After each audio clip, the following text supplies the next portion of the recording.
Hello সবাইকে, প্রাচী বিতুন ওয়ার্ল্ডে সবাইকে স্বাগতম। এটা হচ্ছে কলকাতার বিখ্যাত শিয়ালদা স্টেশন।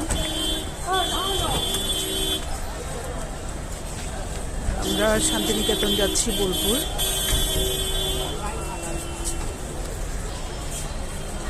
মানুষ আর মানুষ, প্রচুর মানুষ, সবাই যে যার যার মতো ছুটছে। দেখুন যে শিয়ালদা।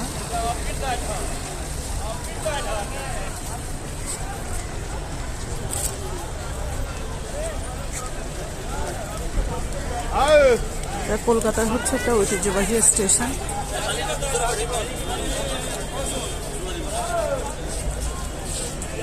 এখান থেকে আমাদের ভারতের হচ্ছে সব জায়গায় যাওয়া যায়, তো সেজন্য স্টেশনটাতে প্রচুর মানুষের ভিড়।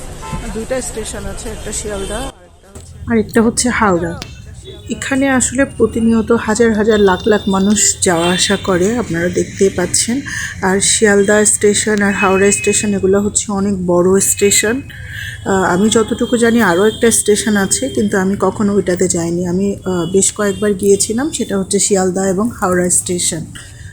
তো আমরা বোলপুরগামী শান্তিনিকেতনের ট্রেন ধরার জন্য আমরা শিয়ালদাতে প্রবেশ করলাম। যাচ্ছিলাম আমরা সবাই মিলে।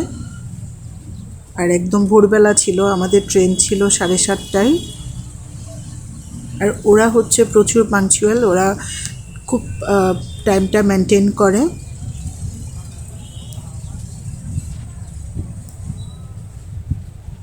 আমরা সবাই ঢুকে প্রথমে বুঝতে পারছিলাম না কোন দিকে যাব। আর ওখানে ট্রেনের জন্য যারা আগে থেকে আসে ওরা আর বিছনা করে শুয়ে থাকে, মানে ওখানে হচ্ছে প্রচুর ক্রাউড আসলে।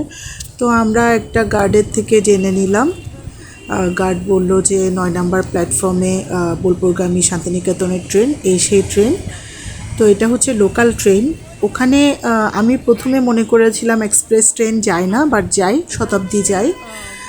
শতাব্দী এক্সপ্রেস ট্রেনটা যায় ওই দিক থেকে দিয়ে হচ্ছে দার্জিলিংয়ের জন্য যায় আর কি শতাব্দী ট্রেনটা।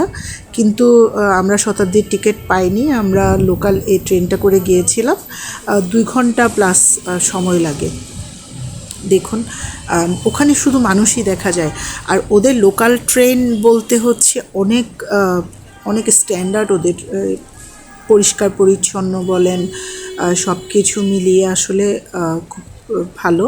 আর যেহেতু ওদের সবচেয়ে বেশি ওরা যাতায়াত করে ট্রেনে।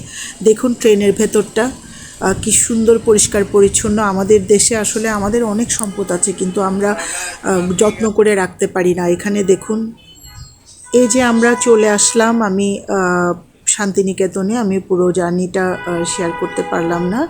ট্রেন থেকে নেমে হচ্ছে আমরা রবীন্দ্র একটা মিউজিয়ামে গিয়েছিলাম।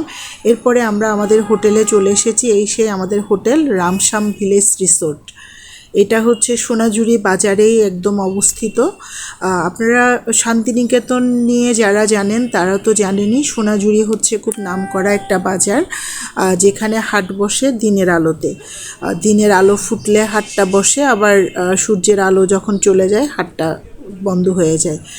সেই হোটেলটা এত সুন্দর, একটা ইকো রিসোর্ট, চারিপাশে গাছপালা। আসলে রবীন্দ্রনাথের জায়গা, আপনারা বুঝতে পারছেন, আসলে একটা শান্তির জায়গা।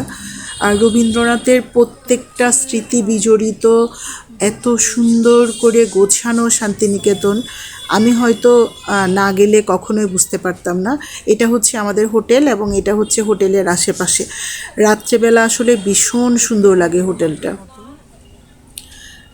আমরা পৌঁছালাম প্রায় তখন 10:30টার মতো বাজে। আমরা পৌঁছিয়ে হচ্ছে হোটেলে গেলাম, হোটেলে একটু রেস্ট নিলাম। আর দেখুন প্রত্যেকটা দরজা জানলা হচ্ছে বাঁশের করা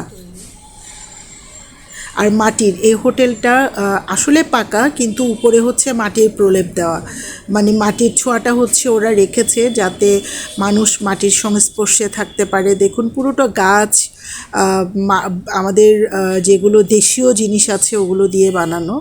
আপনারা কে কে গিয়েছেন একটু কমেন্ট করে জানাবেন শান্তিনিকেতনে।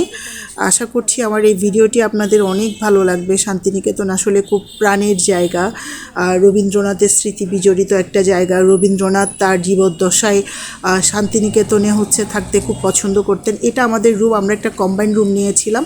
আর আপনাদের সাথে আমি যে গল্প করছিলাম হাট বসে, এই সেই হাট, এটা হচ্ছে সোনাঝুরির হাট।